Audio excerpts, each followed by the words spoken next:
"Keep walking, Emma," the waitress said sharply, her voice cutting through the cold morning air like a knife. 6-year-old Emma held her little sister's hand tighter and looked down at her feet. Her fingers were red and cold, and her thin jacket couldn't keep out the icy December wind that had pushed them inside from Jackson Road. 3-year-old Lily stumbled beside her, shaking from the cold. "Emmy," she whispered, "my hands hurt so much." Emma's heart ached hearing her sister's tiny voice.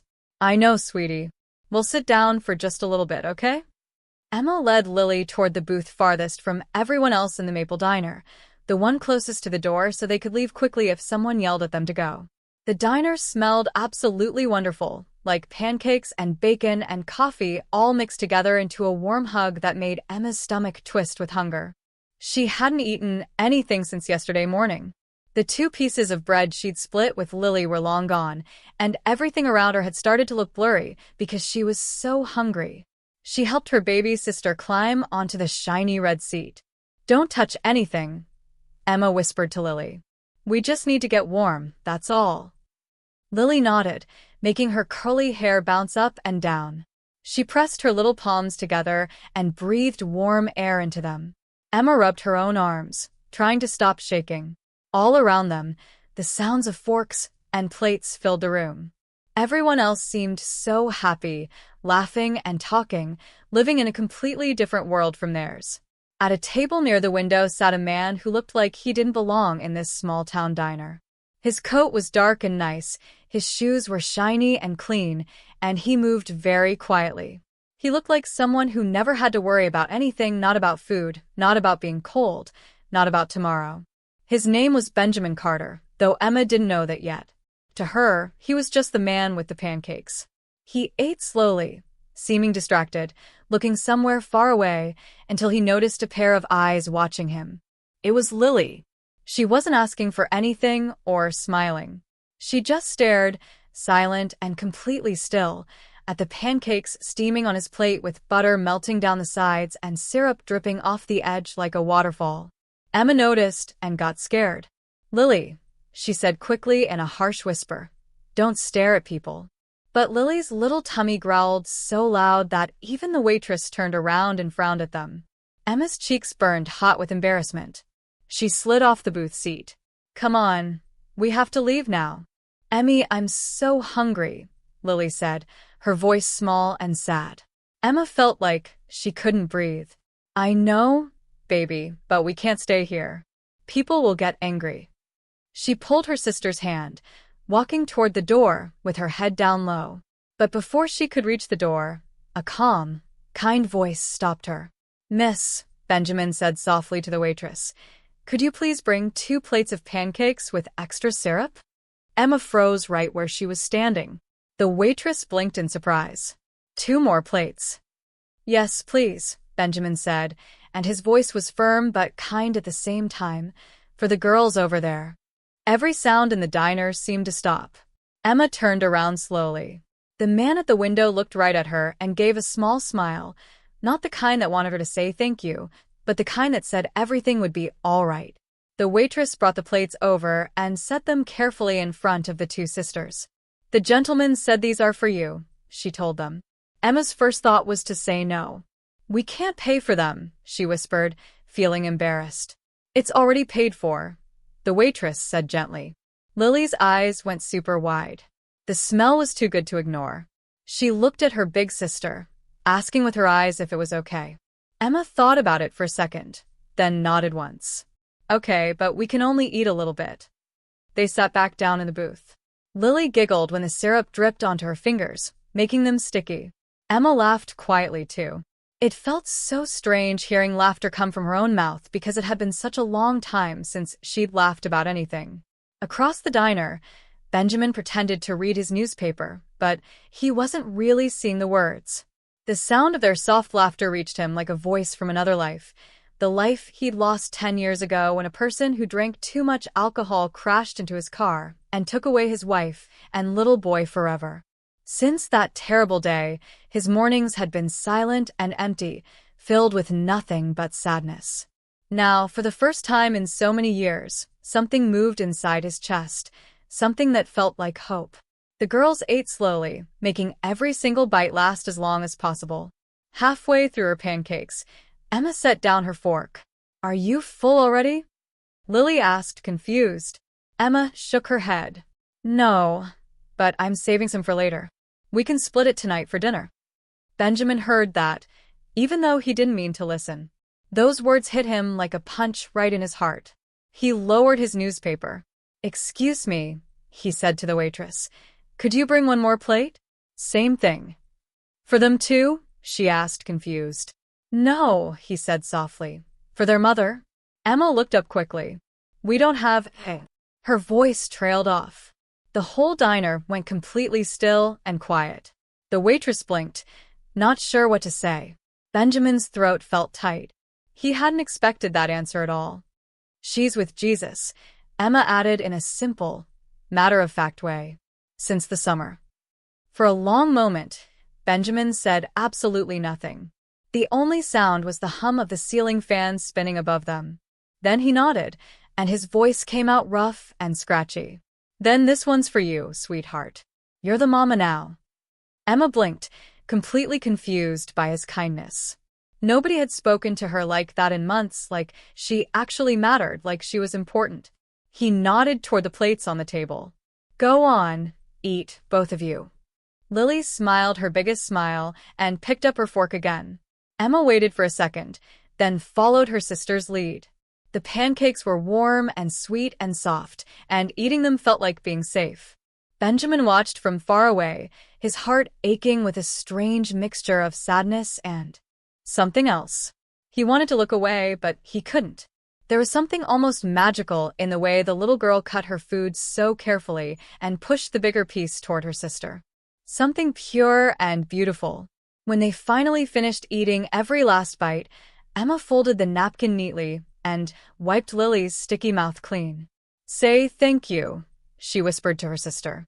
Lily turned toward the man sitting by the window and waved with her sticky fingers. "Thank you so much, mister," she said sweetly. Benjamin smiled, a real smile, the kind that reached all the way to his tired eyes that hadn't smiled like that in forever. He lifted his coffee cup as a kind of salute back to her. Emma grabbed Lily's hand tight. "Come on, we have to go before someone gets mad at us." They slid out of the booth, wrapped themselves in their thin coats that barely kept them warm, and hurried toward the door. The little bell above it made a soft chiming sound as they left. Through the glass that was all fogged up, Benjamin watched them step out into the gray morning. Their small bodies crossed the street carefully, holding hands tightly, walking through the freezing cold air. He tried to read his newspaper again, but the words turned into a blur. Something inside him, something that had been buried beneath years of silence and work and trying to forget, began to move and wake up. He couldn't explain it to himself. He just knew he wasn't done watching over those two little girls. As the diner door swung shut behind them, he left money on the table for a big tip, nodded to the waitress, and walked outside into the cold. Across the parking lot, the wind pulled at his coat like invisible hands. He spotted the two sisters turning the corner, their footsteps quick against the cracked and broken sidewalk. He started his car, then stopped for a moment. For the first time in 10 long years, Benjamin Carter decided to follow his heart, quietly, carefully, at a distance, down Jackson Road.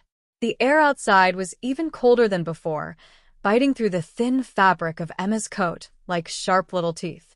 The morning light was dull and gray, the kind that never really makes the world feel warm. She held Lily's hand as tight as she could as they walked along Jackson Road, with the wind pushing against them like an invisible wall trying to knock them down. Behind them, the bell of the diner jingled one last time before the sound faded away completely. Lily's little boots made splashing sounds through a shallow puddle. "Emmy, my tummy is so full now," she said, smiling with sleepy happiness. Emma smiled just a tiny bit. "Good. Maybe now you can take a nap when we get back home." "Back where?" Lily asked innocently. Emma didn't answer right away because she didn't know how to explain. They didn't really have a home, not since the summer when everything changed. The old storage shed behind the car repair shop wasn't much at all, just 4 walls and a broken lock, but at least it kept the rain out most nights. She didn't want to tell Lily that truth, though. She squeezed her sister's hand tighter and said, "You'll see when we get there." Benjamin followed them from far away, his car moving very slowly along the quiet street. He wasn't completely sure why he was doing this. Something in him, something that had been sleeping for years and years, had woken up the exact moment those girls stepped out into the freezing cold. He told himself he was just making sure they got somewhere safe, that he would leave once they were out of sight, and everything was fine. But when they turned down a narrow side street toward the industrial part of town where all the factories and warehouses were, he felt his chest get tight with worry. The neighborhood changed very quickly. The sidewalks were all cracked and broken. Houses became smaller and turned into old trailers. Windows were covered with pieces of cardboard instead of curtains. Smoke curled up into the sky from metal barrels where people burned trash to stay warm. Benjamin slowed his car down, keeping far enough behind that the girls wouldn't notice him following. Emma stopped at a fenced area behind a garage that had been closed down. The sign above the gate said, "Miller's Auto Repairs," but the paint had peeled off in big chunks and the letters were faded and hard to read. She checked carefully to see if anyone was watching them, then squeezed through a gap in the chain-link fence, pulling Lily behind her through the small opening. Benjamin parked his car half a block away, where they couldn't see him. He sat completely still, his hands gripping the steering wheel so hard his knuckles turned white. He told himself over and over to just drive away. He didn't belong here. These problems weren't his to fix. But the image of Lily's tiny hand holding her sister's hand so tight wouldn't leave his mind no matter how hard he tried to forget it. He turned off the engine and just sat there. Emma and Lily made their way to the very back of the lot where an old storage shed leaned against the fence like it might fall over any second. The roof sagged in the middle, and the door was half broken and hanging crooked. Inside was just a pile of old blankets, a few empty cans, and a small tin lantern that barely gave any light. Emma brushed dust and dirt off an old wooden crate and helped Lily climb up onto it to sit down. "Are you okay?" she asked her sister. "Uh-huh," Lily said, rubbing her sleepy eyes with her small fists. "Can we read a story?" Emma smiled, but it was a sad smile. "Maybe later, okay?" She reached into her coat pocket and took out the paper napkin she'd folded so carefully back at the diner. Inside were 2 small pieces of pancake that she'd saved, the leftovers she'd hidden. She handed one piece to Lily. "Just one bite before your nap," she said. Lily took it in her little fingers and smiled. "It's still warm," she said happily. "Pretend it is," Emma said softly, even though it was cold now. Outside the shed, Benjamin stepped out of his car and buttoned up his coat against the freezing wind. The cold air cut through him like a sharp knife. He walked down the street, pretending to check messages on his phone, pretending he wasn't following anyone at all. But when he reached the corner of the auto repair shop, he stopped moving. Through the gap in the fence, he could see them, 2 little shapes moving around inside the dark shed. The faint glow of their lantern lit up their faces in the darkness. Emma was wrapping her sister in a blanket, tucking her in as carefully as any mother would do. She brushed her hand gently over Lily's curls and whispered something that sounded like a prayer. Benjamin's throat felt like it was closing up. For a moment, everything around him became blurry.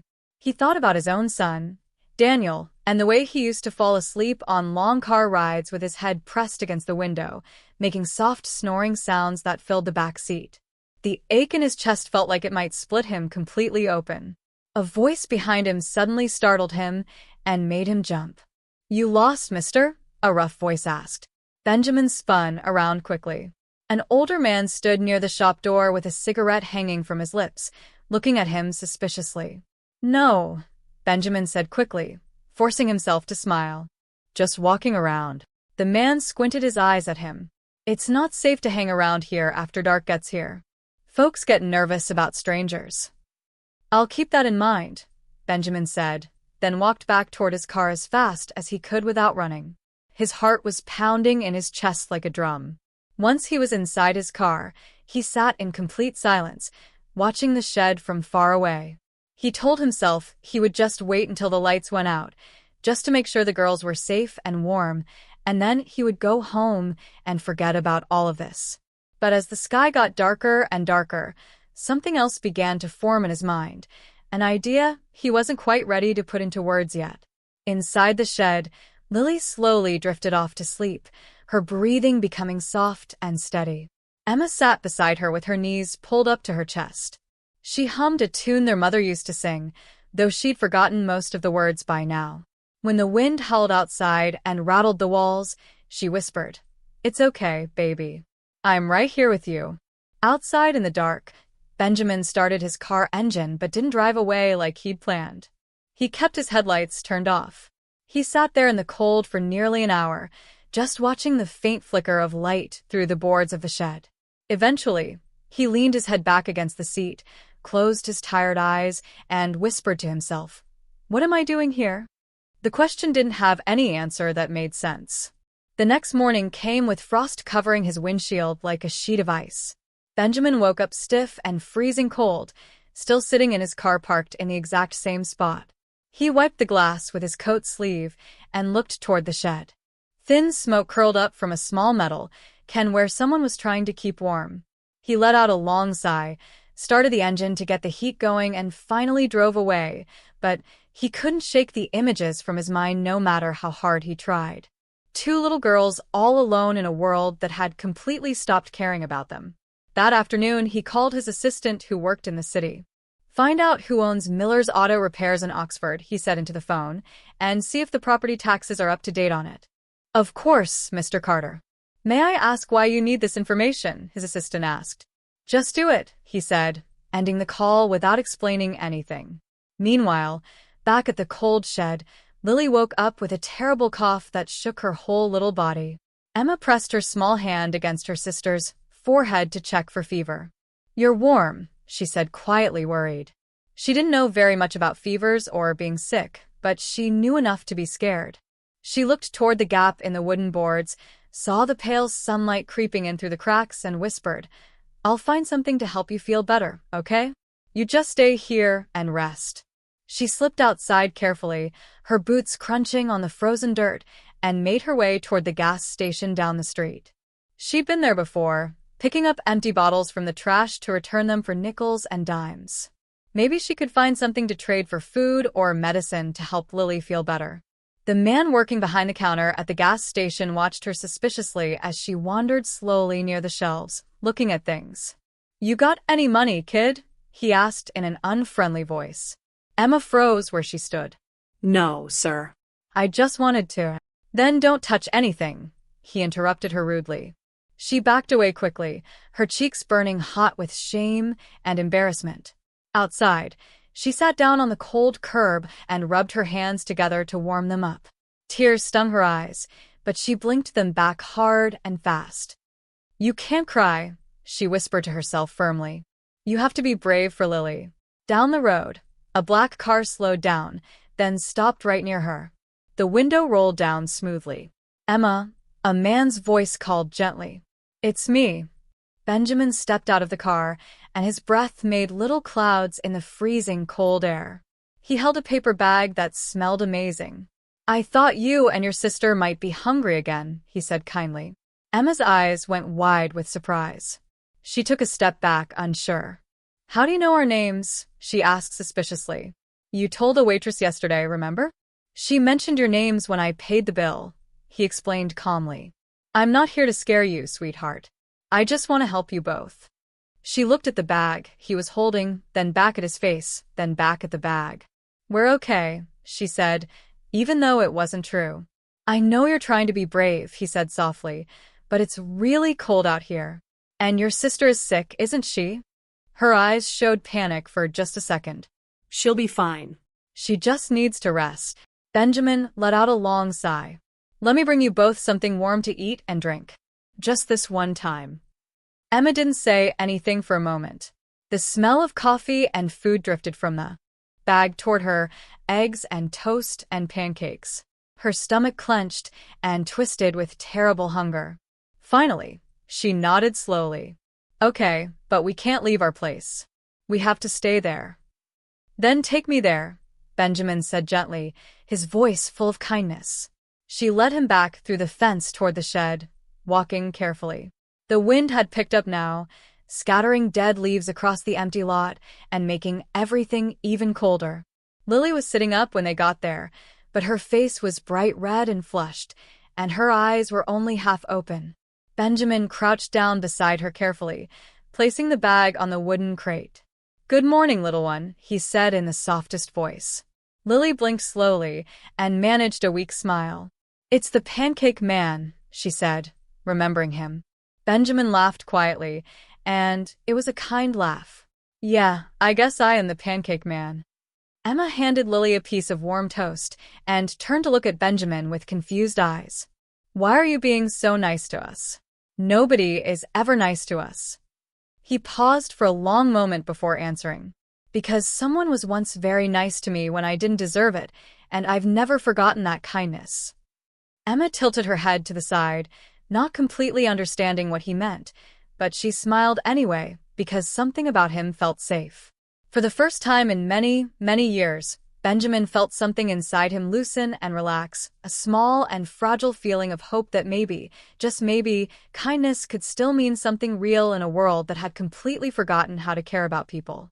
The sun climbed slowly over Oxford that morning, its pale light stretching across the cracked parking lots and frost-covered roofs of buildings. Benjamin stood outside the old auto repair shop, and his breath turned into mist in the cold air. He had spent the last hour talking to himself, trying to convince himself to walk away, reminding himself over and over that he was a businessman, not someone who saves people. Yet his feet absolutely refused to move from that spot. Through the broken boards of the shed, he could see the girls sharing the little bit of food he'd brought them. Emma tore a piece of toast perfectly in half, offering the bigger part to Lily, like she always did. "Eat it slowly," she told her sister, "so it lasts longer." Lily nodded and chewed quietly, making it last. The sight of this tore at Benjamin's heart more than he wanted to admit to himself. He leaned against his car, hands shoved deep in his coat pockets, staring up at the dull gray sky. It had been 10 years since he'd buried his family in the ground. And in all that time, he'd built walls around his heart so incredibly high that even grief couldn't reach him anymore. But these two little girls, with their innocence and their quiet strength and the way they took care of each other, had somehow found a crack in that wall. "Sir." A voice suddenly startled him out of his thoughts. He turned around to see the old man from yesterday, the same one who'd warned him about being on the property. "You again?" the man said, making his eyes narrow with suspicion. "Told you this place isn't safe for strangers." "I'm not here to cause any trouble," Benjamin replied calmly. "I'm just checking on something important." "You a cop?" the old man asked, taking a long drag from his cigarette. No. "A reporter?" No. The man let out a snort and shook his head. "Then what exactly are you doing here?" Benjamin thought about it for a second. The truth sounded foolish, even to his own ears. "Just someone trying to help," he said simply. The old man snorted again and flicked ash onto the ground. "Help is a funny word around here. Folks show up all the time, say they're going to fix things, then they disappear when everything gets messy and complicated." "I won't disappear," Benjamin said quietly but with absolute certainty in his voice. "Yeah, well," the man muttered, turning to walk away. "We'll see about that, won't we?" He shuffled off, his boots crunching against the gravel. Benjamin waited until the old man was completely gone, then he walked closer to the shed. Inside, Emma looked up super quickly, alert like a small, frightened animal. "You came back," she said, and there was surprise in her voice. "I told you we're fine. We don't need anything else." "You're not fine," Benjamin said gently but firmly. "It's 40 degrees in here. That's freezing cold." He crouched down beside the doorway, being very careful not to frighten them or make them feel trapped. "Where are your parents, Emma? Where's your family?" "They're gone," she said in a simple, flat voice. "They've been gone since summer." Lily looked up from her toast, and her small voice was barely louder than a whisper. "Mama went to heaven to be with the angels." Benjamin nodded slowly, feeling a lump form in his throat. "I'm so sorry that happened to you both." Emma straightened up, lifting her chin with determination. "We're okay, though. I take care of both of us. I'm good at it." "I can see that very clearly," he said, studying her face carefully, noticing the smudge of dirt on her cheek and the fierce determination burning in her eyes. "You're doing an incredibly brave job. Do you have anyone else who can help? Any family members, or maybe a neighbor who knows you?" "No," Emma said firmly. "Do you go to school?" "Sometimes," Emma said quietly. "But I can't leave Lily all alone. She needs me." Benjamin's throat felt even tighter now. He took a slow, deep breath and glanced around the tiny space they were living in. 2 thin blankets, a broken lantern, and a pile of old newspapers for warmth. It looked less like a shelter and more like they were just barely surviving day by day. "How long have you two been living here?" he asked softly. "A while," Emma said, not giving him an exact answer. "Do other people know you're here?" "No," she said quickly. "We don't talk to people about where we live." "Why not?" Benjamin asked gently. "Because they always talk back," she said, and her voice got harder. "And they don't mean nice things when they do." Her words hit him harder than he expected, like a punch straight to his chest. He thought about every single boardroom he'd ever sat in during his business career, every fancy charity event where he'd talked about changing lives and helping people. None of it had ever felt this real, this important. He cleared his throat. "What if I could find a better place for you and Lily? Somewhere actually warm where you'd be safe?" Emma's eyes narrowed with instant suspicion. "Like a home?" "Maybe," he said very carefully, choosing his words. "At least for a little while until we figure things out." She shook her head hard. "We had a home once. Then people came and said we couldn't stay there anymore because Mama was gone. They said we needed papers and grown-ups to take care of us." "The system," Benjamin murmured under his breath, understanding completely. "We don't want any system," Emma said, and her voice was firm and scared at the same time. "They'll take us apart from each other. They'll put us in different houses." The absolute firmness in her voice made him stop and really think. He could see the terror hiding behind her stubbornness, the fear of being separated from Lily, of losing the only family she had left in the whole world. "Okay," he said softly, holding up his hands. "Nobody's taking you anywhere you don't want to go. I promise you that." He reached into his coat pocket and pulled out a folded envelope. "Here, there's a card inside with my information. My name is Benjamin. If you ever need food or medicine or anything at all, you can call that number. Someone will bring you whatever you need. You don't have to say anything or explain." Emma looked at the envelope like it might be a trick. "Are you rich or something?" Benjamin smiled just a little bit. "Something like that, yes." "Then why are you here in this place?" she asked, confused. He hesitated, then decided to tell her the truth. "Because I used to have a little girl too a long time ago." Emma's expression softened immediately. She reached for the envelope, and her small fingers brushed against his gloved hand for just a second. "Thank you," she whispered, and her voice was full of real gratitude. He stood up slowly. "I'll check back in a few days to make sure you're both okay." "You don't have to do that," she said, but her voice was softer now. "I know I don't have to," he said, "but I want to." He walked back toward his car, and the crunch of gravel under his shoes was loud in the morning stillness. Behind him, Lily's voice carried through the cold wind. "Is he an angel, Emmy? Is that man an angel?" "No," Emma said, watching Benjamin walk away. "He's just a regular man, that's all." Benjamin stopped at the gate for a second, staring down the long road ahead of him. Her words followed him like a shadow that wouldn't leave. Just a man. Maybe that was true and accurate. But for the first time in 10 long years, he wanted to be more than just that. He wanted to actually matter to someone again. He drove back into town, stopping at the diner for a cup of coffee to warm up. The waitress recognized him immediately. "Back again, mister?" she said with a friendly smile.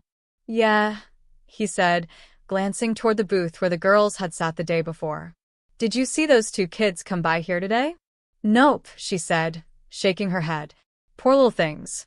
They looked so hungry yesterday. It broke my heart." "They were very hungry," Benjamin agreed. He pulled out his wallet and handed her a $100 bill. "If they come back here anytime, please feed them whatever they want. This should cover it." She stared at the money in complete shock and surprise. That's a whole lot of money, sir.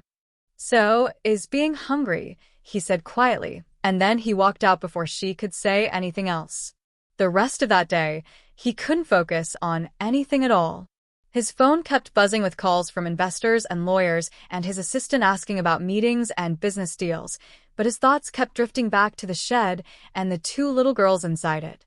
That night, after eating dinner alone in his hotel room, he sat by the big window, watching the rain streak down the glass in long lines. Oxford looked so small from up high, just a scatter of lights being swallowed by thick fog. He thought about Emma's steady, serious voice and about Lily's tiny hands wrapped around that piece of toast. He thought about his son Daniel's laughter that used to echo through the halls of a house that didn't feel like a home anymore. Somewhere between guilt and grace, between his past and maybe his future, he realized with absolute certainty that he couldn't just leave things the way they were. He had to do something more. The next morning, he made a list on a piece of paper. Food, medicine, warm blankets, and a small heater. He drove to a big supply store, filled his entire car with everything on the list, and drove back to the auto repair yard. The shed was completely quiet when he got there. There was no sign of any movement inside. He knocked very gently on the broken door. "Emma, it's Benjamin. I brought some things for you." There was no answer at all. He opened the door just a tiny crack and looked inside. Lily was lying asleep under the blanket, and her breathing sounded wrong, uneven and raspy. Emma sat beside her with eyes that were wide and red from crying all night. "She's really sick," Emma whispered, and her voice cracked. "Since when did she get this bad?" Benjamin asked, kneeling down beside them. "Last night," Emma said. "She's burning up with fever. I don't know what to do." He touched Lily's forehead very gently. It was hot, way too hot for a little kid. "She needs to see a doctor right away," he said firmly. "No," Emma said quickly, panic filling her voice. "They'll take her away from me if we go to a hospital." "They won't take her. I promise you," Benjamin said. "You don't know that for sure," Emma said, and tears started rolling down her cheeks. "Nobody can promise that." Benjamin looked right into her eyes, seeing both a scared child and a protective guardian all at once. "Emma, if we don't help her right now, she might not wake up." Tomorrow. "Do you understand what I'm saying?" Emma trembled all over, completely torn between her fear of losing Lily to the system and her fear of Lily getting sicker. Finally, after what felt like forever, she nodded. "Okay. But I have to go with her. I can't let her go alone." "Of course you're coming," Benjamin said without hesitation. "I wouldn't have it any other way." He wrapped Lily carefully in a blanket, lifted her gently into his strong arms, and carried her toward the car. Emma followed right behind him, clutching the envelope he'd given her earlier, like it was the most important thing in the world. As they drove through the quiet morning streets with Lily in the back seat, Emma looked up at Benjamin's face in the rearview mirror and whispered, "You promise you won't let them take her away from me?" He glanced at her reflection, and his voice was steady and sure. "I promise with all my heart." She nodded slowly, and for the first time since they'd met, she closed her tired eyes and leaned her head against the seat, trusting him completely. Benjamin drove faster, the town blurring past them on both sides. Somewhere in the distance, a church bell rang slow and serious, marking the beginning of something neither of them understood yet, something that would change all three of their lives forever. The hospital on University Avenue was very quiet that morning. The parking lot was almost completely empty except for a few nurses arriving early for their shifts. Benjamin parked as close to the entrance as he could, cutting the engine as the heater blew its final breath of warm air. He turned around to look at the back seat where Emma sat holding Lily in her arms. Lily's skin was covered with sweat, her breathing was shallow and fast, and her lips looked dry and cracked. "She doesn't look good at all," Emma whispered, and her voice was shaking with fear. "I know," Benjamin said gently. "That's why we're here. We're going to get her the help she needs." Emma's eyes darted nervously toward the sliding glass doors of the emergency room. "What if they ask us questions we can't answer? What if they make us stay here and won't let us leave?" "You'll stay with me the whole time," Benjamin promised her. "I'll handle all the questions. Don't worry." He stepped out of the car, opened the back door, and lifted Lily very carefully into his arms. She moved just a little bit but didn't open her eyes. Emma followed close behind him, her small hand gripping his coat like she was afraid he might disappear if she let go. Inside the hospital, the sharp smell of cleaning chemicals hit them immediately. A nurse sitting at the front desk looked up, and her eyes went wide with surprise at the sight of a well-dressed man carrying a feverish child, followed by a small girl in a threadbare coat. "We need help right away," Benjamin said quickly. "She's burning up with fever." The nurse stood up from her chair immediately. "How old is she?" 3 years old, Emma answered before Benjamin could say anything. "She's my little sister." The nurse pointed to a wheelchair sitting nearby. "Put her right here." "What's her name?" "Lily," Emma said softly, her voice barely louder than a whisper. Benjamin crouched down to carefully place Lily in the wheelchair. Another nurse appeared and started wheeling the sick child down the long hallway. "You'll see her again in just a minute," Benjamin told Emma reassuringly. "They just need to check her temperature and make sure she's okay." Emma clutched the bottom of his coat with both hands. "Promise you won't let them take her away to some other place." "I promise," he said, and the words came easily from his mouth, but inside, he felt a twist of guilt because he wasn't completely sure how much control he really had over anything that might happen. A young doctor arrived moments later, asking lots of questions very quickly. "Is she your daughter?" the doctor asked Benjamin directly. "No," Benjamin said honestly. "I found her and her sister. They've been living in very rough conditions, trying to survive on their own." The doctor gave him a sharp, suspicious look. "Are you with Child Services or some government agency?" "No," Benjamin replied, keeping his voice calm and steady. "I'm just someone trying to help these children." The doctor studied him carefully for a long moment, then finally nodded. "We'll need to notify social services about this situation. It's the law." "I understand completely," Benjamin said, but his tone was very firm. "But please take care of her first before you do anything else. Everything else can wait until she's better." The doctor hesitated, clearly thinking about what to do, then gestured toward the examination room. "This way, please." Benjamin led Emma to a bench just outside the room. She sat down and swung her feet nervously back and forth, her eyes fixed on the closed door like it might disappear. "They won't let us stay together for long," she said quietly. "They'll send people to ask us things and split us up. They always do that." "Have you been through this before?" Benjamin asked softly. "Once," Emma said, and her voice shook with the memory. "When Mama got really sick, they said we would have to go to different homes with different families, but we ran away before they could separate us." Her voice got quieter. "We promised each other we'd never get caught again." Benjamin looked away for a second, his jaw getting tight with anger. The world had always found ways to punish innocent people and protect powerful ones. He knew that truth too well from his own life. He reached into his pocket and pulled out a clean handkerchief, offering it to Emma. "You're very brave, Emma. Braver than most adults I know." "Being brave doesn't fix anything," she said, and her eyes filled with tears. "I just don't want to lose her too. I can't lose Lily." A nurse opened the door and poked her head out. "Sir, we need your signature on some forms for her intake." "Of course," Benjamin said, standing up. He followed her inside the bright room. Lily lay on the hospital bed with a damp cloth on her forehead.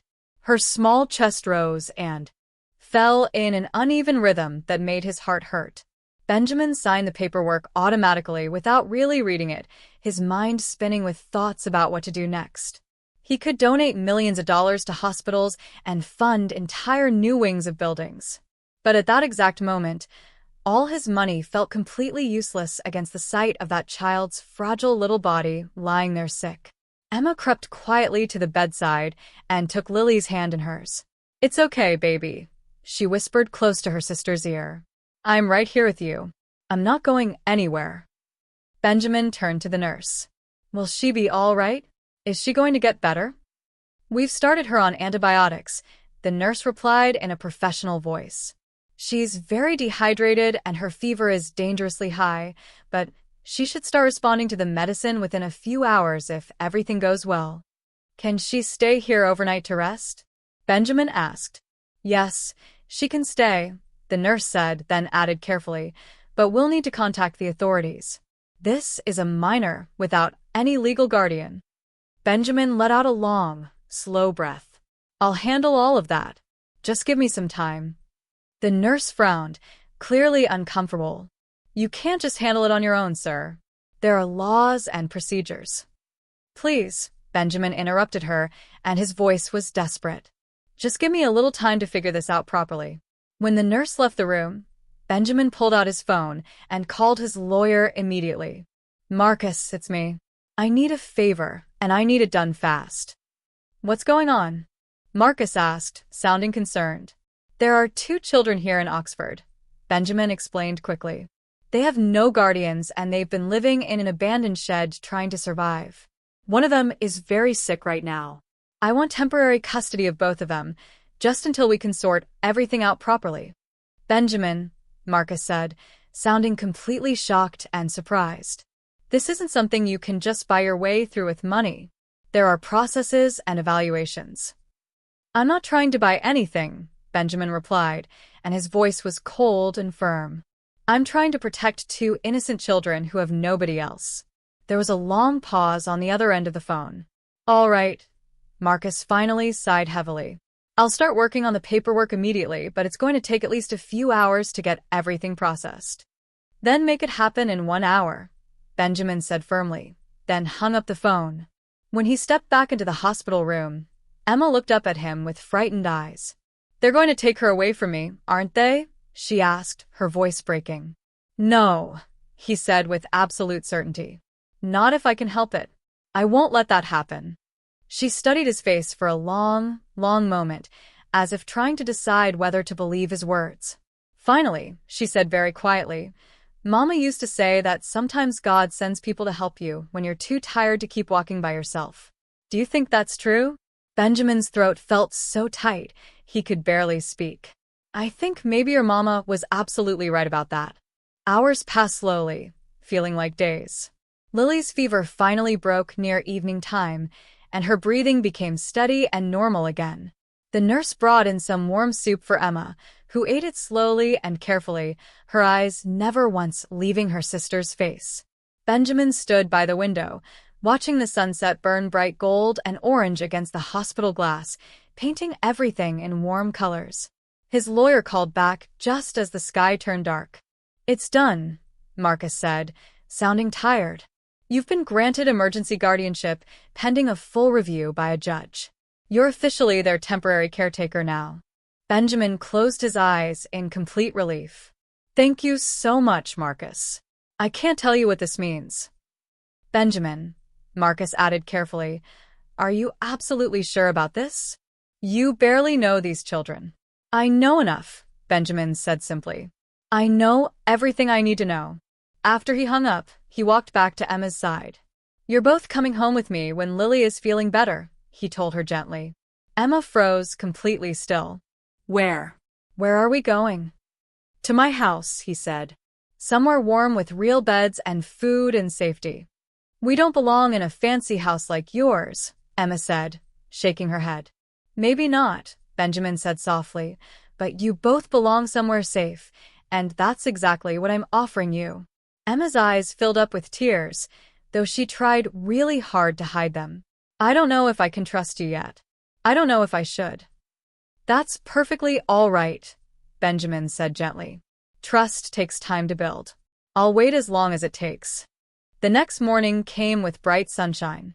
Lily was sitting up in her hospital bed, sipping water from a cup. The healthy color had returned to her cheeks. When she saw Benjamin walking into the room, she smiled sleepily. You came back to see us, she said happily. I told you I would, he said, smiling back at her. I always keep my promises. Emma stood nearby, clutching her small backpack tightly. We can leave now, right? We can go. Yes, Benjamin said. If you're both ready to come with me. Anna helped Lily down carefully from the tall bed, wrapping her in a borrowed blanket from the hospital. As they walked through the hospital doors into the crisp morning air, Emma looked up at Benjamin. You said you would take us somewhere safe. Do you still really mean that? I do, he replied without any hesitation. Where exactly are we going? She asked nervously. Home, he said simply, and the word felt warm coming out of his mouth. The word hung in the cold air between them, strange and fragile and full of promise all at the same time. For the first time in many months, Emma didn't argue or protest. She took Lily's hand gently and followed Benjamin toward the waiting car, completely unaware that this single decision would change all three of their lives forever in ways they couldn't even imagine yet. The drive out of Oxford was very quiet except for the soft hum of tires on the wet road. The early morning fog hung low everywhere, wrapping the trees in a soft gray blanket. Emma sat in the back seat beside Lily, her small hands clutching the hospital blanket around them both. Lily leaned against her shoulder, half asleep now that her fever was finally gone. Benjamin kept glancing at them in the rearview mirror, trying to read the thoughts hidden behind Emma's cautious stare. Every few miles, she would look out the window carefully, scanning the unfamiliar countryside, as if she was memorizing the way back just in case something bad happened. It's not far now, Benjamin said quietly. My house is on the edge of town. You'll both have your own rooms to sleep in. Emma didn't answer him. She just nodded once, her expression completely unreadable. Do you have a dog? Lily asked sleepily, her eyes barely open. Benjamin smiled just a little bit. I used to have one. His name was Charlie. What happened to him? Lily asked. He got very old, Benjamin said softly. I think he's in heaven now, keeping someone company and being happy. Lily smiled, completely satisfied with that answer, and drifted back to sleep. Emma watched Benjamin's reflection in the mirror carefully. You don't talk like the people who live in Oxford, she observed. Where did you come from originally? New York up north, he said. I moved down south many years ago. I thought it would be quieter and more peaceful here. Do you have any family left? Emma asked. The question hung in the air for a long moment. I did, Benjamin said finally, his voice getting quieter. I had a wife and a son, but they're gone now. They died a long time ago. Emma looked down at her hands. I'm really sorry that happened to you. Thank you, he said softly. And I'm sorry about your mama too. She didn't reply to that, but her fingers tightened around Lily's blanket. The car turned off the main road onto a long driveway that was lined with huge oak trees on both sides. Up ahead stood a large white house with a wraparound porch and pretty green shutters on all the windows. It looked exactly like something out of a storybook, beautiful and calm and completely untouched by any hardship or sadness. Emma's eyes went super wide. This is your house? This whole big house? Yes, Benjamin said. It used to belong to my parents. I live here now all by myself. He parked the car and stepped out, opening the back door for them. The air smelled like wet grass and pine trees. Come on, he said gently. Let's get you both inside where it's warm. They followed him up the porch steps, their boots making squeaking sounds against the wood. When he opened the front door, warmth poured out along with a faint smell of coffee and cedar wood. The entrance hallway was wide and bright, with a big staircase curving upward and framed photos hanging on the walls. Lily whispered in amazement, It smells so nice in here. That's from the fireplace, Benjamin explained. We'll light it later, so you can watch the fire. He led them into the living room. A Christmas tree stood by the window, only half decorated, with its lights glowing softly even though it was daytime. You put that up all by yourself? Emma asked. I tried to, Benjamin said, smiling. I didn't quite finish it though. It looks fine to me, Emma said, stepping closer to look. She studied the ornaments carefully, little wooden stars and faded red ribbons. One picture frame hung near the tree showing a boy with brown hair and a huge toothy grin. Is that your son? She asked quietly. Benjamin nodded. That's Daniel. He looks really happy, Emma observed. He was happy, Benjamin said. He was happy all the time. His voice cracked slightly and he turned away, pretending to adjust the lights on the tree. Let's get you both settled in your room now. He showed them to a guest room down the hall. 2 small beds stood side by side, covered with clean quilts that looked soft and warm. Sunlight filtered through pretty lace curtains, painting the floor with golden light. Emma froze in the doorway and wouldn't step inside. "We can't stay here," she said firmly. "It's way too nice for us." "You absolutely can stay here," Benjamin said firmly right back. "It's just for now until we figure everything out." "What if somebody comes and says we're not allowed to stay?" Emma asked, fear creeping into her voice. "Then they'll have to talk to me first," Benjamin said. Lily climbed onto the nearest bed and sank into the pillow with a happy sigh. "It's so soft," she murmured with delight. Benjamin smiled. "That's exactly what pillows are supposed to be, soft and comfortable." He turned to Emma. "There's a bathroom right next door, if you want to wash up and get clean. I'll go make something for us to eat." When he left the room, Emma stood completely still for a long moment, staring at everything like it might all vanish into thin air. Finally, she sat on the edge of the bed very carefully, running her hand over the quilt.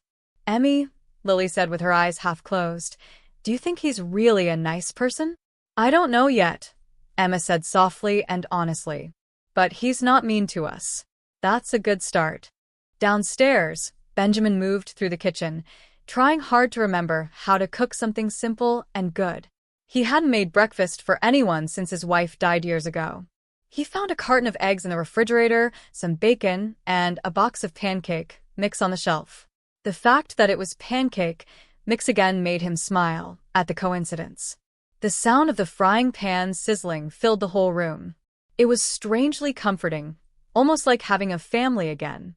When he brought the plates upstairs on a tray, the smell made Lily sit up immediately with excitement. "More pancakes," she giggled happily. Emma looked at the food suspiciously at first, but hunger won the battle. "Thank you," she said quietly. "You're very welcome," Benjamin replied. He sat in a chair across from them, sipping his coffee, pretending not to watch as they ate hungrily. Lily ate with pure enthusiasm, syrup clinging to her chin and making her smile. Emma was more careful and controlled, taking small bites, her eyes moving back and forth between her sister and Benjamin. "Do you always eat pancakes?" she asked curiously. "Not lately," he said. "But they used to be my son's absolute favorite food." "They're mine too," Lily said proudly, her mouth full. "You must be very strong to take care of your sister all by yourself," Benjamin said, turning to Emma. "It's a big responsibility for someone so young." "Mama said I had to be strong," Emma answered seriously. "She said I was her special helper." Benjamin smiled, but it was a sad smile. "You've done an amazing job. Your mama would be very proud."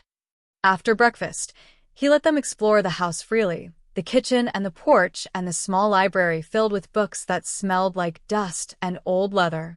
Emma found a piano in the corner of one room and touched one of the white keys gently. "It still works," she said softly. "Do you know how to play?" Benjamin asked. "Mama did," Emma said. "She taught me one song before she got too sick." She pressed a few more keys, awkward but gentle, and hummed something under her breath that sounded sad and beautiful. Benjamin stood quietly in the doorway, and the notes echoed through the old house that had been silent for so long. The sound brought a huge lump to his throat. Later that day, while Lily napped peacefully, Emma followed Benjamin into his study. She looked at all the framed certificates on the walls and the stacks of unopened mail on the desk. "You have a whole lot of stuff," she said, looking around. "Most of it doesn't matter anymore," he said honestly. "You don't like being rich?" she asked bluntly, the way only children can ask.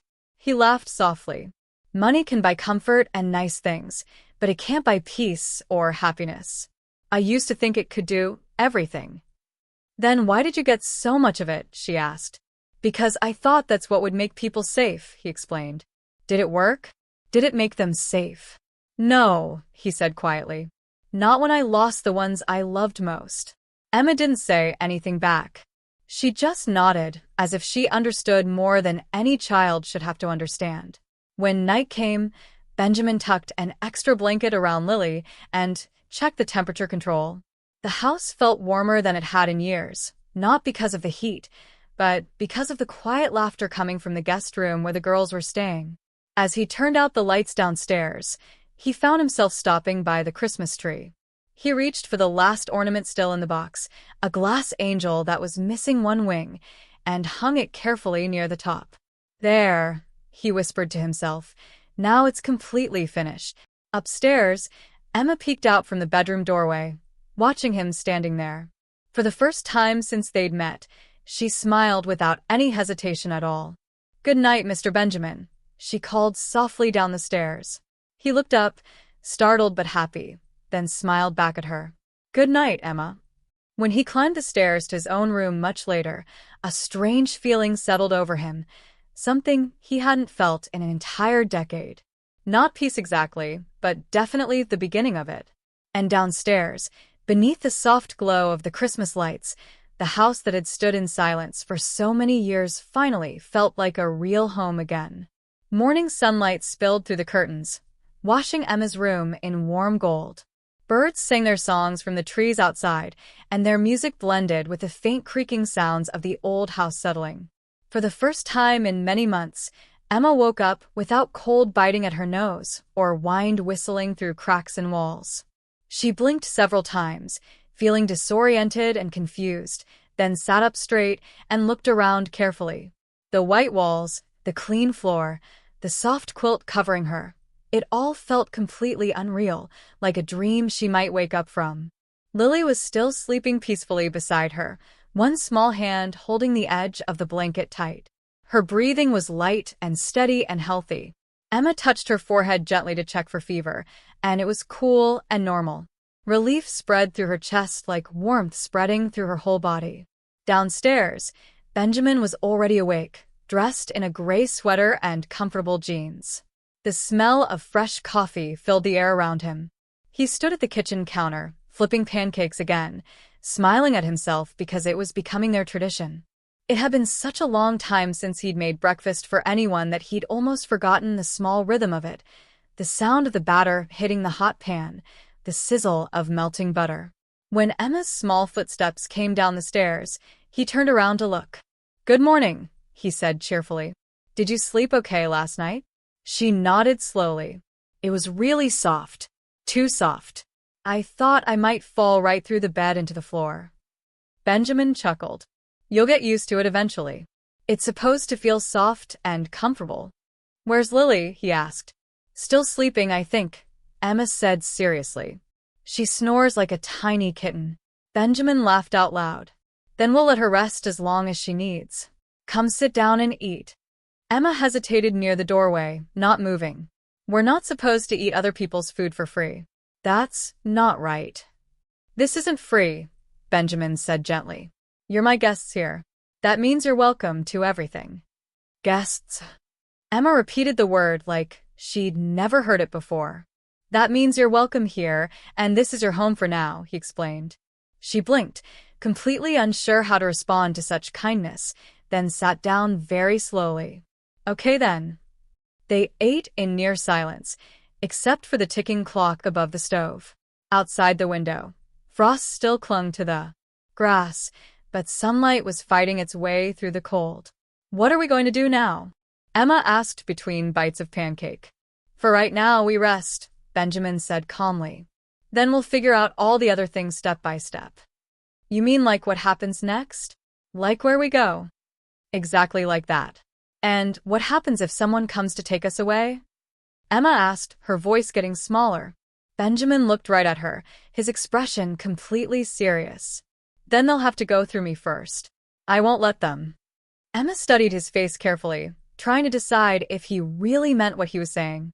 "Why are you doing all of this? You don't even know us at all." "Because I should have done something like this a long time ago," he said softly. "Done what?" she asked, confused. "Something truly good," he said simply. She frowned slightly, not completely understanding what he meant, but she didn't push him for more answers. Lily came running into the kitchen then, rubbing her sleepy eyes with both fists. "It smells like pancakes again," she said happily. "You have a very good nose," Benjamin said, smiling wide. "Come sit down, sweetheart." Lily climbed onto the chair, and her face lit up when he handed her a full plate. "You make way better pancakes than Mama did," she declared honestly. Benjamin laughed quietly. That might be the nicest thing anyone has ever said to me in my whole life. Don't you have any kids? Lily asked with innocent curiosity. I did have a son, Benjamin said, his smile fading a little. A boy named Daniel. Where is he now? Lily asked. Benjamin paused, and the kitchen got very quiet. He's in heaven with the angels. Lily tilted her head to one side, thinking. With our mama too, then? Yes, Benjamin said softly. Maybe they've already met each other up there. The house fell completely silent for just a moment. Then Lily, sensing the heaviness in the air, giggled and dipped her pancake into the syrup, breaking the sad tension. Emma shot her a warning look to be more respectful, but couldn't help smiling too. After breakfast was finished, Benjamin showed them around the big yard outside. The property stretched for acres and acres, with trees everywhere, a small pond, and an old wooden barn that creaked loudly when the wind passed through it. Lily ran ahead, chasing a leaf that was tumbling across the grass. Emma followed more slowly, her shoes crunching on the frost. Do you ever get lonely out here all by yourself? She asked Benjamin. Every single day, Benjamin admitted honestly. But it's not so bad now. Because we're here? Emma asked. Maybe, he said, smiling. You two make the whole place sound alive again. Emma smiled shyly, but didn't say anything back. They walked together to the pond where thin ice covered the edges like glass. Lily crouched down, poking at it with a stick she'd found. It's like magic glass, she said with wonder. Don't break it, Emma warned her immediately. Benjamin watched them carefully, noticing the way Emma automatically reached out to steady her sister and the way Lily's laughter carried across the cold air like music. Something inside him shifted and changed again. He hadn't realized just how empty and hollow silence had been until this very moment. Later, when they came back inside, Benjamin made hot cocoa on the stove while the girls sat near the fireplace wrapped up in soft blankets. Lily dozed off against Emma's shoulder. Emma stared into the dancing flames, and her voice was very soft when she spoke. Do you think people go to heaven really fast, or does it take a while to get there? She asked. I think it's probably different for every person, Benjamin said thoughtfully. Why do you ask? Because Mama said she would find Daddy there when she got to heaven. But maybe she got lost and can't find him, Emma said sadly. Benjamin's heart felt like it was breaking. She didn't get lost, Emma. I promise you that. Some people just walk slower when they're really tired from everything.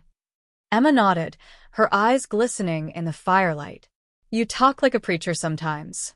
No, he said with a small smile, just someone who's made a whole lot of mistakes in his life. She looked up at him with those serious eyes. Did you ever make a mistake so big you couldn't fix it? He stared at the flames for a very long time before answering honestly. Yes, I have. Did you say sorry? Every single day, he said quietly. But sometimes saying sorry isn't enough to make things better. Anna thought about that for a moment. Maybe doing something right after the mistake is better than just saying sorry. Benjamin smiled gently. You might be the smartest person I've ever met in my entire life. She shrugged like it was nothing. Mama always said being smart doesn't help if you don't listen and learn. He chuckled. Your mama was a very wise woman. She really was, Emma said, and her voice was barely louder than a whisper. That evening, Benjamin cooked stew for dinner, or at least he tried his best. The smell filled the whole house, rich and warm and savory. Lily called it fancy soup, and Emma laughed harder than she had in months and months. For just a moment, the house felt like a real family's home again. Not a big mansion, not just a refuge, but a place where laughter could actually live. After dinner was over, Benjamin tucked Lily into bed, turning off the lamp gently. Emma stood in the doorway watching. Are you sure it's okay that we stay here? She asked for the 100th time. I'm absolutely sure, he said. For as long as you need to stay. What if people find out about us? The ones from before who wanted to split us up. Then we'll figure it out together, Benjamin said firmly. I'm not going anywhere. She nodded slowly. Okay. Good night, Mr. Benjamin. Good night, Emma. When she left, Benjamin sat by the window, looking out at the dark yard. The moonlight reflected off the frozen pond, cold and silver and beautiful. For so many years, he had prayed and begged for a sign, something to remind him that kindness and goodness weren't completely gone from the world. Now, two little girls were asleep upstairs in his house, and his home felt alive again after being dead for so long. He realized with quiet amazement that maybe he hadn't been the one saving them at all. Maybe, just maybe, they were the ones saving him from his loneliness and sadness. Benjamin woke up before sunrise the next morning. The house was completely still and quiet. The only sound was the faint ticking of the old grandfather clock in the hallway. He poured himself a steaming cup of coffee and walked out to the porch where the cold air bit at his skin. The morning fog stretched over the fields, pale and endless, like a soft blanket. He hadn't slept very much at all. His mind kept going in circles, thinking the same thought over and over again. What was going to happen next? He couldn't keep the girls hidden forever. People talked in small towns like Oxford, and rumors traveled faster than the truth ever could. Still, when he thought about Emma's small, tired eyes and Lily's fragile smile, he knew there was absolutely no way he could let them go back to living on the streets behind some old building. Behind him, the floor creaked softly. Emma appeared in the doorway, wrapped in a thick blanket. "You're up really early," she said quietly. "So are you," Benjamin replied, turning to look at her. "I couldn't sleep," she admitted. "I had a dream about Mama again." "Was it a good dream or a bad dream?" he asked gently. "Both kinds," Emma said. She shuffled onto the porch, her bare feet tucked under the blanket. "Mama was singing our favorite song, but when I tried to sing back to her, no sound came out of my mouth at all." Benjamin nodded slowly, understanding. Dreams do that sometimes. They let you see what you miss most in the world, but they don't let you hold on to it. Emma looked out at the fog covering everything. "Do you dream about your son every night?" "Every single night," he admitted. "Daniel used to love mornings exactly like this one." He said fog made the world look like it was keeping a secret. "Maybe he's talking to you right now," Emma said softly. "Maybe through the fog." Benjamin smiled. "Maybe he is." They sat quietly together for a while, just watching the mist slowly rise off the grass. Then Benjamin stood up. "Come on, I want to show you something special." He led her down the porch steps, past the old oak trees, to a small garden hidden behind the house. The ground was covered with frost that sparkled in the early light, but the rows of faded wooden stakes showed where vegetables had once grown. A rusty watering can sat beside a cracked bird bath. "This was my wife's garden," Benjamin said. "She used to spend hours and hours out here." She said planting seeds was her way of talking to God. Emma crouched down to touch the frozen dirt with her fingers. "It's really pretty even now when nothing's growing." "She would like that you said that," Benjamin said warmly. Emma traced her finger along the edge of a dead leaf. "Do you miss her every single day?" "Every single day," he said without hesitation. "But missing someone isn't a bad thing. It just means you remember them, and they mattered to you." Emma nodded slowly, then looked up at him. "Do you think Mama would be mad that I let you help us?" "I think she would be incredibly proud that you trusted your heart," Benjamin said. Her lips curved into the faintest, smallest smile. "Mama said people are like doors. Some doors open to let you in, and some doors open to let you out." "That's a very wise thing to say," Benjamin said. "The hard part is knowing which kind of door is which." Benjamin chuckled softly. "That's true. Sounds like your mama and my wife would have gotten along really well if they'd ever met." Back inside the warm house, Lily was awake and sitting at the kitchen table, swinging her legs. "Emmy, look," she said proudly. "He made eggs again this time." Emma laughed. "He really likes cooking for us." Benjamin poured cold milk into Lily's glass. "That's because I finally have someone to cook for again after all these years." Lily grinned her biggest grin. "We're like your family now, aren't we?" Emma's fork stopped moving halfway to her mouth. She didn't look at Benjamin, but her cheeks turned pink. Benjamin smiled very gently. "I would be honored if you were my family." After breakfast, the phone rang loudly, breaking the peaceful mood. Benjamin hesitated before answering it. "Carter Residence," he said into the phone. Mr. Carter, this is Marcus. His lawyer's voice came through clearly. I've been reviewing the emergency guardianship papers we filed. You're clear for right now, but there's one complication we need to discuss. Benjamin's stomach tightened with worry. What kind of complication? The county office has flagged this case, Marcus explained. Someone reported 2 missing children who fit their description. They're being actively looked for by social services. Benjamin's hand gripped the kitchen counter so hard it hurt. They'll try to separate them, won't they? That's how it usually works, Marcus said carefully. Unless a judge decides otherwise. Then find me that judge, Benjamin said, his voice low but absolutely steady.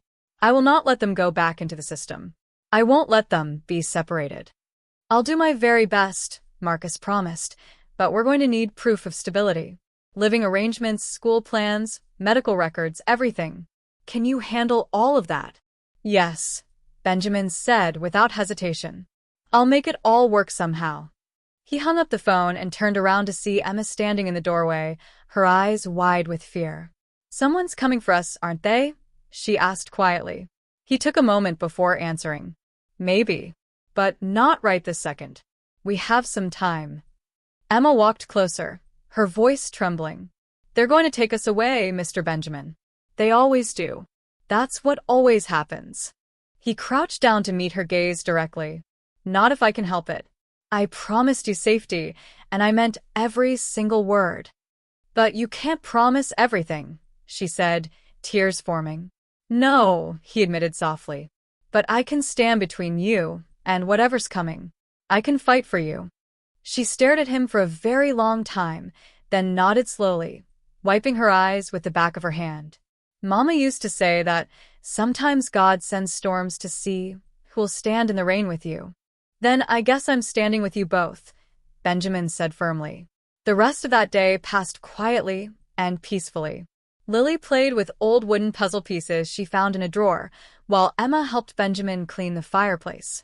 He taught her how to stack the logs so they would burn longer and how to watch the red embers glow.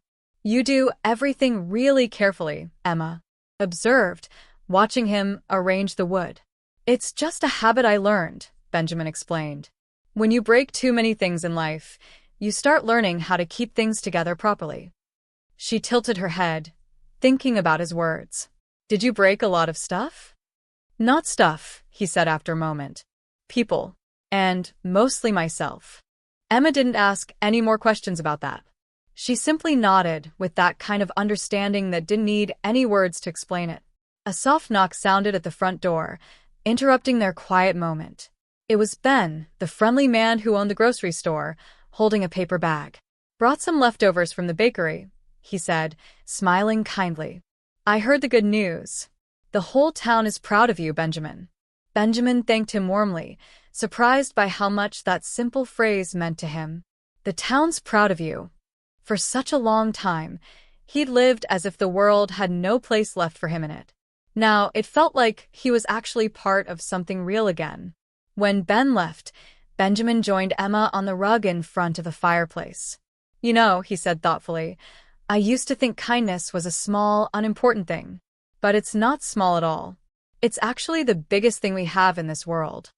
Emma glanced up at him. Mama said kindness is like fire. You can use it to warm people up, or you can use it to burn them and hurt them. He smiled gently at the wisdom. She sounds like she would have enjoyed a good debate and conversation. She always said that people like you were the reason to keep believing in good things, Emma said. Even when the whole world feels mean and cruel. Benjamin looked into the dancing fire. Then let's make absolutely sure we keep that fire warm and burning. Many hours later, when both girls were sound asleep upstairs, Benjamin stood on the porch again, watching the snow fall softly under the porch light. Somewhere behind him, the house creaked with the sounds of settling wood and steady heat flowing through the vents. This was a home, he thought to himself. He thought about his wife and about Daniel and about all the empty nights he'd spent wishing for something, anything, to fill the terrible silence. And now the silence was filled with laughter and footsteps and life. For the first time in 10 long years, he whispered a prayer, not asking for strength or begging for forgiveness, but simply offering gratitude for what he'd been given. He looked up toward the night sky filled with stars and said quietly, "Thank you for sending them to me." Then he went back inside, closed the door firmly against the cold, and smiled at the sight of the two small girls sleeping peacefully under one shared blanket. The fire crackled warmly. The world outside was completely still. For once in his life, there was no fear of losing anything, no terrible ache of loneliness, only pure peace. Tomorrow would come with its own problems and trials. But tonight, Benjamin Carter, once a man completely broken by grief and loss, was simply what he was always meant to be deep down inside, a father. Winter got deeper and colder as the days passed by. Each morning was colder than the one before it. Frost framed the farmhouse windows in pretty silver patterns, and smoke curled steadily from the chimney every day, a sign that warmth and love lived inside those walls. To anyone driving by on the road, the White House on Maple Hill looked exactly like a painting of perfect peace. But inside, life was busy and loud and beautifully ordinary in every way. Emma had started going to a small local school 2 days every week. Benjamin drove her there each morning with Lily humming made-up songs in the back seat about breakfast or snowflakes or whatever came into her head. Emma never complained about school, but every single day before she stepped out of the car, she would glance back at Benjamin as if to make absolutely sure he would still be there when she came home later. He always gave the same quiet nod, a promise made in silence.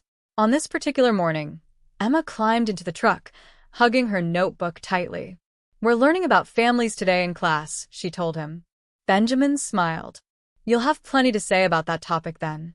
She hesitated, looking worried. "What if they ask who you are? What should I say?" He thought about it for a moment. "Then you tell them the complete truth." "What truth exactly?" she asked. He looked over at her and smiled softly. "That you and Lily saved my life." Emma frowned but didn't argue with him. She just stared out the window as the sun broke over the frost-covered fields, painting everything gold. After dropping Emma off at school, Benjamin and Lily stopped by the animal shelter like they'd been planning. Long rows of kennels lined the narrow hallway, each one holding a story that was waiting to be told. Lily pressed her face right up against the bars of one cage and let out a big gasp. "That one," she said, pointing. "I want that one." Inside the cage, a small golden dog with uneven ears wagged his tail nervously. His eyes were gentle but cautious, the exact same kind of eyes Benjamin had seen in his own mirror way too many times. The shelter workers smiled at them. "Found him just a few weeks ago by the highway all alone. He's pretty skittish but really sweet once he trusts you.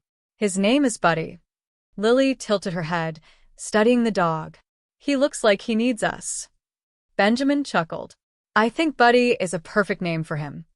When they brought the dog home that afternoon, Buddy ran around in cautious circles, sniffing absolutely everything before finally settling down near the warm fireplace. Lily squealed with pure joy. "He likes it here already." Emma came home from school that afternoon to find Lily and Buddy napping together on the soft rug. "You actually got him," she said, sounding amazed. "It seemed only fair," Benjamin replied with a smile. "Every house needs a little bit of chaos and fun." Emma knelt down, carefully to pet the sleeping dog. He's so soft. "And he's not scared anymore." "Not anymore," Benjamin agreed. "It takes time to trust after you've been hurt. But he'll get there eventually." Emma looked up at him with understanding. "Just like us." He smiled gently. "Exactly like you and Lily." The next few weeks moved along easily and happily. The sound of the girls' laughter filled every corner of the house. Buddy's paws made echoing sounds down the hallway as he ran around. The smell of pancakes and wood smoke became the permanent scent of home. Benjamin began to write again, not for business or for profit, but just for memory. His journal filled up with small, beautiful things. Emma smiled today when she tied her shoes without any help. Lily said Buddy talks in his dreams. The house feels warm even when the fire's out. But one afternoon, another letter arrived in the mail. The envelope had the county seal on it again. Benjamin's hands got tense as he opened it carefully, though this time the words inside were simple and kind. Final confirmation of guardianship. No further hearings required. Case closed. He sat very still, holding the paper in his trembling hands. It was done. Truly, completely done. When Emma came in from school, he handed her the letter. "What's this?" she asked, confused. "It's official," he said softly, his voice thick with emotion. "You and Lily aren't going anywhere. Not ever." She stared at him for a very long moment with her eyes going wide. Then she broke into the kind of smile that starts small and takes over your whole entire face. "Really? You mean it? Really?" "Really and truly," Benjamin confirmed. Lily, who had been coloring at the table, looked up quickly. "That means we're forever family now," she said happily. Benjamin nodded, his throat too tight to speak any words. The girls threw their arms around him at the exact same time, their laughter muffled against his sweater. Buddy barked loudly, as if he was celebrating too. That evening, they made dinner together as a real family. Spaghetti, garlic bread, and of course pancakes for dessert. Lily called it the Carter family feast, and Emma even lit the fancy candle on the table, though she wrinkled her nose at how fancy it looked. Halfway through dinner, Lily looked up suddenly.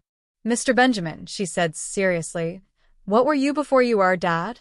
Benjamin paused, setting down his fork carefully. "I was lonely," he said honestly. Emma tilted her head. "And what are you now?" He smiled warmly. "Now I'm alive again." The girls grinned at each other, and for the first time Benjamin realized just how simple and beautiful truth could sound when it was spoken by pure love. Later that night, after all the dishes were washed and put away and Buddy was asleep at the bottom of the stairs, Emma stood in the doorway to Benjamin's study. "You're writing again," she observed. He nodded, trying to capture every memory. "I'm trying to remember everything that's happened." "What are you going to call your book?" she asked curiously. "The Day I Met You," he said simply. She smiled shyly. "That's kind of a long title." "It's a long story," he explained. She leaned against the doorframe. "Can I read it one day when I'm older?" "One day," he promised. "When you're ready for it." She nodded, then whispered, "I'm really glad you didn't walk away that day at the diner." He looked up at her, his eyes warm and full of love. "I didn't walk away because I saw something I couldn't unsee." "What did you see?" Emma asked. "Courage in the smallest hands," he said. "Real, true courage." Emma smiled, whispering, "Good night, Mr. Benjamin." "Good night, Emma." When she left the room, Benjamin turned back to his writing. The words came easily now, flowing like a confession and a prayer all mixed together. Sometimes God doesn't answer through big miracles. Sometimes he answers through people, through laughter, through small hands holding tight, through second chances. "I thought I was saving them, but the truth is they saved me first." He closed the notebook, leaned back in his chair, and listened to all the sounds of the house, the faint rustle of sheets upstairs, Buddy's sleepy sigh, the rhythm of peace finally earned after so much pain. Outside the window, snow began to fall again, covering the yard in pure white.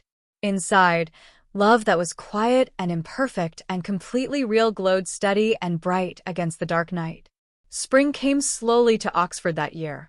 The snow melted from the fields and long, glittering streams that caught the sunlight, and tiny buds pushed their way bravely through the cold soil by the porch. For the first time in many years, Benjamin looked at the world not as something that had already taken everything from him, but as something still capable of giving beautiful gifts. He stood on the porch that warm morning, coffee steaming in his hand, watching the two girls and their golden dog chase each other through the yard.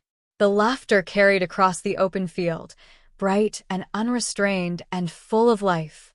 Emma ran with the quiet focus of an older sister who had learned way too early to be careful about everything. Lily ran with pure abandon, her boots splashing through puddles as she shouted, "Come on, Buddy, catch me if you can." The dog barked wildly, his tail wagging like a flag of pure joy. Benjamin smiled to himself. "They've completely taken over my land," he murmured happily. Emma stopped running and looked back at him. "It's not your land anymore," she said, her grin teasing. "It's our land now." Benjamin laughed out loud. "Fair enough. You're absolutely right." That was exactly what life had become over these months, full of moments just like that one, simple and fleeting but beautiful enough to stitch a broken life back together piece by piece. Inside the house, everything smelled faintly of cinnamon and wood polish. The kitchen table was covered with school books, Emma's drawings, and dog treats scattered everywhere. Emma had begun writing her own stories, mostly about adventures with brave girls and magical forests. Lily preferred crayons, covering every spare surface with hearts and stars and crooked, smiley faces. One afternoon, as the girls napped and Buddy snored softly by the fire, Benjamin sat in his study with Marcus, his lawyer and old friend. The two men shared coffee and quiet conversation about life. "She's growing up fast," Marcus said, nodding toward the hallway where Emma's laughter could be heard faintly. "Too fast," Benjamin replied. "She asks questions I'm not ready to answer." Marcus chuckled. "That's exactly how you know you're a real parent." Benjamin's smile faded slightly. "It still surprises me sometimes. How natural it all feels. How much I needed this without even realizing it." Marcus leaned back comfortably in his chair. "You were a good man before, Benjamin. Just unfinished." "Yeah," Benjamin said softly. "And they finished me." They sat in comfortable silence for a moment, the kind only old friends can truly share. Then Marcus said, "Have you ever thought about writing all of this down? Your story?" Benjamin nodded. "I already have. Not for a book or anything. Just for them. One day they'll need to know where they came from and how they changed someone's life completely." Marcus smiled. "That's one story people will definitely want to hear." Later that week, Benjamin took the girls into town for the spring fair. The air smelled like fresh popcorn and sweet hay, the kind of scent that carried memories from childhood. Emma held Benjamin's hand tightly while Lily tugged him toward a carousel that sparkled with golden lights. "Please, please, please," Lily begged, hopping up and down in place. Benjamin laughed. "All right, but only one ride." "Two rides," she bargained immediately. "Deal," he said, pretending to sigh in defeat. As the carousel spun around and around, Lily threw her head back and laughed, pure and loud, the sound exactly like sunlight breaking through clouds. Emma rode beside her, smiling but still a little cautious, one hand gripping the pole tightly. When the ride ended, Benjamin lifted them both off the horses and bought them lemonade. They sat on a bench nearby, drinking slowly. Emma leaned against his arm. "Did you used to come here when you were young?" she asked. "Years and years ago," he said. "When my son was about your age." "Did he like the carousel?" she asked gently. Benjamin smiled sadly. "He absolutely loved it. He always picked the exact same horse, the one with the blue saddle." Emma looked thoughtful. "If he could see you now, he would be really happy." Ethan's throat tightened. "You think so?" "I know so," she said simply and confidently. That evening when they returned home, the sunset painted the sky in soft gold and pink. Emma and Lily fell asleep on the couch with Buddy curled up between them. Benjamin covered them with a soft blanket and sat for a while, just watching the fire burn low. He thought about all the months behind him, the diner, the hospital, the courtroom, the fear and the laughter all mixed together. Every single piece of pain that had once defined his entire life had somehow led directly to this exact moment. Later that night, he sat at his desk with his pen in hand, writing again in his journal. "There's something sacred about ordinary days," he wrote carefully. "The smell of coffee in the morning, the sound of laughter from the next room, the trust in a child's eyes when you tell her she's safe. That's what heaven must feel like. Not clouds and angels, but this quiet peace after the storm." He paused, glancing at the photo on his desk of his late wife and son. For the first time in years, looking at it didn't make him ache with pain. Instead, it warmed him. "Thank you," he whispered to them. "Thank you for leading them straight to me." A week later, the girls planted their first real garden behind the house. Lily pressed seeds into the soil with exaggerated care. "These are for Mama," she said seriously. "And these ones are for Buddy." Emma smiled. "And these," she said, patting the last patch of dirt, "are for all of us."